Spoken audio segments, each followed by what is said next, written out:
Hi friends, இந்த வீடியோவில் நம்ம என்ன பார்க்க போகிறோம்னா second T20 match Sri Lanka versus Afghanistan Dambulla cricket ஸ்டேடியமில் தான் இந்த மேட்சும் நடத்த போகிறாங்க. ஆல்ரெடி ஒரு மேட்ச் நடந்திருக்கும்.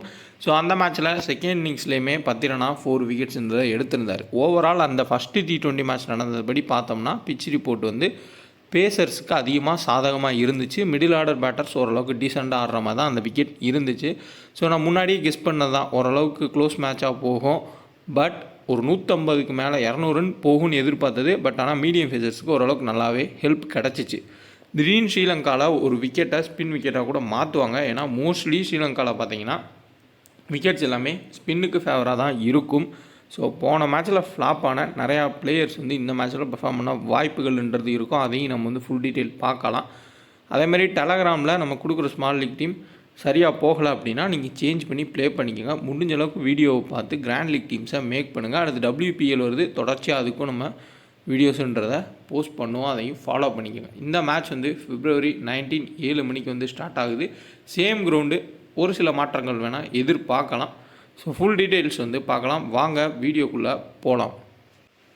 நம்ம டெலகிராம் சேனலில் ஜாயின் பண்ணணும்னு நினைக்கிறவங்க ஒரிஜினல் சேனல்ன்றதை செக் பண்ணி ஜாயின் பண்ணுங்கள். அதுதான் வந்து ரொம்ப சேஃபு. காரணம் என்னென்னா ஃபேக் சேனல்ஸ் நிறையா இருக்கும். நம்ம நேம்லேயே அமௌண்ட் கொடுத்து ஏமாத்துறதுக்கு வாய்ப்புகள், அமௌண்ட்டு கேட்டு ஏமாத்துறதுக்கான சான்ஸ் வந்து இருக்கும். ஸோ அதனால் சேஃபாக வந்து ஜாயின் பண்ணிக்கோங்க. இதை நான் பல டைம் வந்து சொல்லியிருக்கேன். பெரிய லெவலில் வின்னிங்ஸ் கொடுத்துருக்கோமா அப்படின்னா பெரிய லெவலில் வின்னிங்ஸ்லாம் வந்து எதுவும் கொடுக்கல. அதையும் நம்ம வந்து அக்செப்ட் பண்ணிக்கணும். டீம்ஸ் கொடுக்குறோம், பட் அது ஒர்க் ஆகலை. ஏதாவது ஒரு டோர்னமெண்ட் வந்து கிளிக் ஆகுன்ற ஒரு நம்பிக்கையில் தான் வெயிட் பண்ணிகிட்ருக்கேன். ஏன்னா அதுக்கான காரணத்தை நான் முன்னாடியே சொல்லியிருப்பேன். UAE T20 இருக்கட்டும், சவுத் ஆஃப்ரிக்கா T20 இருக்கட்டும், அதெல்லாம் வந்து எனக்கு நம்பிக்கையே கிடையாது. அதில் வின் பண்ணுறதுன்றதுக்கு லக்கு வேணும். ஸோ அதை அனலைஸ் பண்ணி அந்த மேட்சஸ் போகாதுன்றது என்னோட கெஸ்ஸாகவும் இருந்துச்சு. மோஸ்ட் ஆஃப் த மேட்சஸ் அப்படி தான் போயிருந்துச்சு. இப்போ இன்டர்நேஷ்னல் மேட்சஸ் கொஞ்சம் கொஞ்சமாக பேக் ஆகுது. முடிஞ்ச அளவுக்கு நல்ல டீம்ஸ் கொடுக்குறது ட்ரை பண்ணுறோம். ஆன் டைமில் நீங்கள் ஏதாவது சேஞ்சஸ் இருந்தால் சேஞ்ச் பண்ணியும் வந்து ப்ளே பண்ணிக்கோங்க. மறுபடியும் சொல்கிறேன், கரெக்டான டெலகிராம்னா செக் பண்ணி ஒரிஜினல் சேனல் பார்த்துட்டு ஜாயின் பண்ணிக்க. Second T20 match Sri Lanka versus Afghanistan full details பார்த்துடலாம். ஸோ ஓவரால் ஹெட் டு ஹெட்டில் ஸ்ரீலங்கா தான் 4 டைம் ஜெயிச்சிருக்காங்க. அதில் லாஸ்ட் மேட்ச் வெறும் 4 ரனில் தான் வந்து வெற்றி பெற்றாங்க. அதையும் நீங்கள் பார்த்துருக்கலாம். சப்போஸ் இந்த சீரீஸ் வந்து கொஞ்சம் டஃப்பாக போகணுன்னா இந்த மேட்ச்சில் ஆப்கானிஸ்தான் ஜெயிக்கிறதுக்கு கூட வாய்ப்புகள் இருக்கலாம். ஏன்னா ஆப்கானிஸ்தான் ஓடிய சீரீஸ் ஃபுல்லாக வந்து தோற்றுட்டு T20 ஃபுல்லாக தோற்றுட்டு போகிற அளவுக்கு ரொம்ப ஒரு மட்டமான டீம் கிடையாது. ஓரளவுக்கு நல்லாவே பெர்ஃபார்மன்ஸ் பண்ணக்கூடிய ஒரு டீமாக தான் இருந்திருக்காங்க. இதில் ஒரு கம்பேக் கொடுக்கவும் சான்ஸ் இருக்குது. அவங்களும் நிறைய ஆல்ரவுண்டர்ஸை கலெக்ட் பண்ணி ஒரு டீமுக்குள்ளே கொண்டு வந்திருக்காங்க. எப்போ யார் வந்து பவுல் பண்ணி விக்கெட் எடுப்பாங்க, அதேமாதிரி பேட்டிங்கில் யார் கிளிக் ஆகுன்றது கெஸ் பண்ண முடியலை. ஏன்னா ஆஸ்திரேலியன் டீமில் அப்படி தான் இருக்கும். 7லேருந்து 8 பவுலர்ஸ் வச்சுருப்பாங்க. மிச்சல் மார்ஸு, கேமரன் கிரீன், அதுக்கப்புறம் மார்க்கஸ் ஸ்டாய்னிஸ்னு போயிட்டே இருப்பாங்க. அதே கேட்டகரியில் தான் வெஸ்ட் இண்டீஸும் இருக்காங்க. இந்தியன் டீமில் மட்டும்தான் அப்படி இல்லை. அது காரணம் IPLல இம்பேக்ட் சப்புன்னு வந்ததுனால ஆல்ரவுண்டருக்கான அந்த ஒரு இதுன்ற தட்டுப்பாடாகவே இருக்குது. ஸோ இவங்க அதை அழகாக பயன்படுத்துகிறாங்க ஆப்கானிஸ்தான். ஸோ 4 மேட்ச் ஸ்ரீலங்கா தான் ஜெயித்தாங்க. ஆப்கானிஸ்தான் ஒரே ஒரு மேட்ச் தான். பேட் பால் ஒன் ஆப்பில் உங்களுக்கு GSTயே கிடையாது. விருப்பம் உள்ளவங்க இன்ஸ்டால் பண்ணிக்கோங்க. 2K டக்குன்னு ரெஃபரோட பயன்படுத்திக்கோங்க. GST இல்லை, நீங்கள் கொஞ்சம் அமௌண்ட் கூட போட்டு செக் பண்ணியும் பார்த்துக்கோங்க. ஸோ ஸ்ரீலங்கா விசஸ் ஆப்கானிஸ்தான் இதில் ஒரு ஷாக்கிங்கானது என்னன்னா லாஸ்ட் மேட்ச்சில் பத்துன் நிசாக்கா. ஸோ பயங்கரமாக ODI சீரீஸில் ஆடின ஒரு பிளேயர் ஃப்ளாப் ஆகிறாரு. அது காரணம் வேறு ஒன்றுமே இல்லை. ODI ஃபார்மேட்டில் பத்துன் நிசாக்கா டைம் எடுத்து ஆடக்கூடிய ஒரு நேரம் இருக்கும். ஒரு குறிப்பிட்ட ரன்ஸ் அடிச்சுட்டு 20 ஓவருக்கு மேலே தான் வந்து அவர் நல்ல ரன்னுக்கே போவார். பட் இங்கே மேட்சே 20 ஓவருன்றப்ப அவர் தடுமாறுறத பல டைம் நம்ம பார்த்துருக்கோம். சப்போஸ் இந்த மேட்ச் ஃப்ளாப் ஆனால் கூட அவர் இடத்துல குஷால் பெரேரா வரதுக்கும் சான்ஸ் இருக்கலாம். இல்லை இந்த மேட்சே கூட அவர் பெஞ்சில் வச்சுட்டு குஷால் பெரேரா வரதுக்கு வாய்ப்புகள் இருக்கலாம். ஏன்னா தனஞ்சயா டிசில்வா ஸ்லோ பேட்டர்னு சொன்னாலும் கொஞ்சம் டெக்னிக்கலாக ஷாட்ஸ் ஆடி ஒரு குறிப்பிட்ட ரன்ஸை வந்து அடித்து கொடுத்துருவார். 20-25 ரன்னு தேவைப்பட்டால் பவுலிங்குமே போடக்கூடிய ஒரு பிளேயர் தான். விக்கெட் வந்து ஸ்பின் விக்கெட்டாக இருந்தால் தனஞ்சயா டிசில்வா ஒரு ஒர்த்தபுள் பிளேயரு. ஸோ அதனால் தூக்க மாட்டாங்க. அதேமாதிரி ஹசரங்கா ஒரு பேட்டிங்கை வேறு லெவலில் இம்ப்ரூவ் பண்ணிட்டார். டேரெக்டாக நம்ம கேப்டன் வைஸ் கேப்டனாக கொடுக்கக்கூடிய ஒரு சேஃபஸ்ட் ஒரு பிக்கு. டாப்பில் மறுபடியும் ஏர்லி விக்கெட்ஸ் போகும், மீடியம் பேஸுக்கு சப்போர்ட் பண்ணுற மாதிரி விக்கெட்டாக இருக்குன்ற மாதிரி தெரிஞ்சுன்னா நம்ம அதுக்கேற்ற மாதிரி பெரிய அளவில் யோசிக்காத மீடியம் பேசர்ஸ் அப்படின்னா கண்டிப்பாக ஆஞ்சலோ மேத்யூஸ், அதுக்கப்புறமா தசுன் சனக்காவை யாரும் யோசிக்க மாட்டாங்க. இந்த சைடில் கரீம் ஜனத்து, அதே மாதிரி குல்பதி நைப், இவங்க 2 பேருமே மீடியம் பேசர்ஸ் கேட்டகரி தான். இவங்களையும் பெரிய அளவில் யாரும் யோசிக்க மாட்டாங்க. இவங்களாம் வந்து ட்ரம்ப் கார்ட் பிக்காக ஹை ரிஸ்க்கான ஒரு பிக்ஸாக பார்க்கலாம். விக்கெட்டு மீடியம் பேஸுக்கு சப்போர்ட் பண்ணால் இவங்க ஒர்க் ஆவாங்க. அதே மாதிரி ஸ்பின்னர்ஸ்க்கு இந்த விக்கெட் சப்போர்ட் ஆயிடுச்சு, லாஸ்ட் மேட்ச் மாதிரி மீடியம் பேஸ் விக்கெட் இல்லை அப்படின்னா கண்டிப்பாக போன மேட்ச்சில் ஃப்ளாப் ஆன நபி, அடுத்து பார்த்தோம்னா நூர் அகமது, இந்த சைடில் தீக்ஷனா, அசலங்கா கூட தேவைப்பட்ட ஸ்பின் போடுவார். அதேமாதிரி தனஞ்சய டி சில்வா, இவங்க மாதிரி ஸ்பின்னர்ஸ். இதில் முக்கியமான ஸ்பின்னர்ஸ் பார்த்தோம்னா கயாஸ் அகமது, அதுக்கப்புறம் ஹசரங்கா, இவங்க மினிமம் ஒரு விக்கெட் எடுப்பாங்கன்னு நம்ம வச்சுக்கலாம்.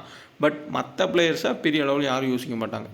ஸ்பின் விக்கெட்டுன்ற மாதிரி போயிருச்சு அப்படின்னா கண்டிப்பாக இவங்களில் யாராச்சும் கிளிக் ஆவாங்க. அப்போது இவங்களை கண்டிப்பாக 20% கீழே தான் வந்து எல்லோரும் பிக் பண்ணியிருப்பாங்க. மோஸ்ட்லி ஒரு 30% வந்து பிக் பண்ணியிருக்கலாம். அப்போது கிராண்ட் லீக்கில் நீங்கள் டாப்பில் போகிறதுக்கு வாய்ப்பு இருக்குது. ஸோ நம்ம பிச் ரிப்போர்ட்டை மீடியம் பேஸாக ஸ்பின்னுன்றதை கெஸ் பண்ணாலே ஆன் டைமில் நமக்கு கிடைக்கிற பிச் ரிப்போர்ட்டை வச்சாலே இந்த மேட்ச்சில் நம்ம அழகாக வந்து கிளிக் ஆகலாம். ஏன்னா கண்டிப்பாக இந்த மேட்ச்சில் போன மேட்ச் நல்லா பெர்ஃபார்ம் பண்ண பிளேயர்ஸை தான் வந்து மோஸ்ட்லி எடுத்துகிட்டு வருவாங்க. ஸ்மால் லீக்காக இருக்கட்டும், மினி ஜிஎல்லாக இருக்கட்டும். இதில் நிறையா பேர் வந்து கண்டிப்பாக முகமது நபி இந்த மாதிரி போன மேட்ச் பெர்ஃபார்ம் பண்ணாத பிளேயர்ஸை ஃபுல்லாக ட்ராப் பண்ணுவாங்க. அவங்கள உங்கள் டீமில் நீங்கள் ஆட் பண்ணிக்கோங்க. அதேமாதிரி ஃபெர்னாண்டோவுக்கு பதிலாக கண்டிப்பாக மதுசனக்கா உள்ளே வரதுக்கு வாய்ப்புகள் இருக்கும். அவர் ஓடிஐ சீரீஸில் சுத்தமாக பெர்ஃபார்மன்ஸே பண்ணலை. அதை நினச்சி நிறைய பேர் ட்ராப் பண்ணலாம். பட் உள்ளே வந்தால் பிக் பண்ணி பாருங்கள். திடீர்னு கிளிக் ஆச்சுன்னா ஒரு 3-4 விக்கெட் கூட எடுக்கக்கூடிய ஒரு பிளேயர் லோ பர்சன்டேஜ் பிக்காகவும் இருப்பார். ஸோ சேஃப் பிக்கில் கண்டிப்பாக இவங்க 4 பேருமே வந்து ஒரு சேஃபஸ்ட் பிக் தான். இந்த சைடில் சேஃப் பிக்கில் ஓமர் ஜாய் 1, அதுக்கப்புறம் இவங்க 2 பேரும் ஃபஸ்ட்டு போல் பண்ணால் நவீன் உல்லாக்கு, ஃபருக்கி, இவங்க எல்லாமே சேஃபஸ்ட்டு பிக்ஸில் இருப்பாங்க. இதில் லாஜிக்கலாக நீங்கள் யோசிச்சிங்க அப்படின்னா ஃபருக்கி சில மேட்ச்சில் 0 விக்கெட்ஸில் போவார். இப்போது ஃபருக்கிக்கு பதிலாக அந்த இடத்துல நீங்கள் ஒரு நைபை கூட ட்ரை பண்ணலாம். தேவைப்பட்டால் அவர் பவுல் பண்ணலாம். பேட்டிங்குமே ஒரு கிளிக் ஆச்சுன்னா வேறு லெவலில் வந்து ஆடி கொடுக்கக்கூடிய ஒரு பிளேயர் தான். ஸோ அந்த மாதிரி ஒரு டாப் பிக்ஸை நீங்கள் ட்ராப் பண்ணுறப்போ, சேஃப் பிக்ஸை வந்து ட்ராப் பண்ணுறப்போ நீங்கள் வந்து ரிஸ்கியான பிக்ஸை வந்து நீங்கள் பிக் பண்ணிக்கிறது ஒரு நல்ல ஆப்ஷன். ஆஞ்சலோ மேத்யூஸ் பேட்டிங்கில் நம்பலாமா அப்படின்னா டாப்பில் ஃபுல்லாக ஃப்ளாப் ஆனால் அன்றைக்கி ஆஞ்சலோ மேத்யூஸ் டேவாக இருந்தால் மேபி கிளிக் ஆகலாம். மீடியம் பேஸை சப்போர்ட் பண்ணுற மாதிரி விக்கெட்டாக இருந்தால் ஒரு விக்கெட் 2 விக்கெட் எடுக்கிறதுக்கும் சான்ஸ் வந்திருக்கும். ஹை ரிஸ்க்கான ஆப்ஷன்ஸில் இவங்கள நம்ம வந்து எடுக்கலாம். இதில் எனக்கு பர்சனலாக பெர்ஃபார்மன்ஸ் பண்ண மாட்டாங்க அப்படின்னா அசலங்கா வாய்ப்புகள் குறைவு. அதேமாதிரி நஜிபுல்லா ஜார்டன் வாய்ப்புகள்ன்றது மிக மிக குறைவு. மற்ற பிளேயர்ஸ்குள்ளே அந்த பிச் ரிப்போர்ட்டுக்கு ஏற்ற மாதிரி ஏதோ ரொட்டேட் பண்ணி பாயிண்ட்ஸ் வரலாம். அதேமாதிரி குஷால் மெண்டிஸ் வெர்சஸ் அதுக்கப்புறம் இந்த சைடில் ஃபருக்கி, அந்த பேட்டில் வந்து கண்டிப்பாக மீடியம் பேஸை சப்போர்ட் பண்ணுற மாதிரி ஒரு ஸ்விங் விக்கெட்டாக இருந்தால் கஷ்டப்படுவார். அதே மாதிரி இங்கே உங்களுக்கு குருபாஸ் வெர்சஸ் மதுசனக்கா உள்ளே வரப்போ அவரோட ஸ்விங் வேறு மாதிரி இருக்கும், ஃபெர்னாண்டோவோட ஸ்விங் வேறு மாதிரி இருக்கும். தேவைப்பட்டால் ஹசரங்காவை கூட ஓப்பனிங்லேயே வந்து தூக்கி போட்டு விக்கெட் எடுக்கலாம். ஆஞ்சலோ மேத்யூஸோட ஸ்விங்குமே இருக்கும். ஸோ அதனால் குருபாஸ் ஃபஸ்ட்டு பேட் பண்ணால் பெட்டர். சேசிங் வரப்போ மோஸ்ட் ஆஃப் த மேட்சஸில் ஃப்ளாப் தான் இருக்கார். அதே இப்ராஹிம் ஜார்டன் ஃபஸ்ட்டு பேட் பண்ணுறப்போ ஃப்ளாப் ஆகிருக்காரு, சேசிங்கில் நல்லாவே ஆடிருக்கார். ஸோ ஒரு பிபிஎல்லில் எப்படி ஒரு டேனியல் ஹியூக்ஸ் வந்து ஃபஸ்ட் பேட்டிங் ஃப்ளாப் ஆகி சேசிங் மட்டும் கேம் எடுத்துகிட்டு போகிறோ, அதே மாதிரி தான் வந்து இப்ராஹிம் ஜார்டனும் பர்ஃபார்மன்ஸ்ன்றதை மோஸ்ட் ஆஃப் த மேட்ச் கொடுத்துருக்காரு. இதே குருபாஸ் அப்படின்னா ஆப்போசிட்டாக ஃபஸ்ட் பேட் பண்ணால் டார்கெட்டே தெரியாது, நம்ம எவ்வளோ வேணால் ஸ்கோர் பண்ணலாம், வெஸ்ட் இண்டீஸ் மாதிரி வந்து ஆடி இருக்காரு. அதை கொஞ்சம் வந்து யோசிச்சுக்கோங்க. மற்றபடி சேஃபஸ்ட்டு கேப்டனைஸ் கேப்டனில் Hasaranga, Omarzai. Next first ball பண்ணால் டெத்தில் இவங்க 2 பேர்த்துக்கு நம்ம கேப்டனைஸ் கொடுக்கலாம். இந்த சைடில் பத்திரனா நோ டவுட்டு. ஸோ அவர் தான் டெத்தில் வீசுவார், விக்கெட்ஸை கண்டிப்பாக எடுப்பார். ஆட மாட்டாங்க ஆப்கானிஸ்தான் மிடில் ஆர்டர்ஸு பத்திரனாவை. ஸோ இவங்களுக்குள்ளே நீங்கள் கேப்டனைஸ் தரலாம்.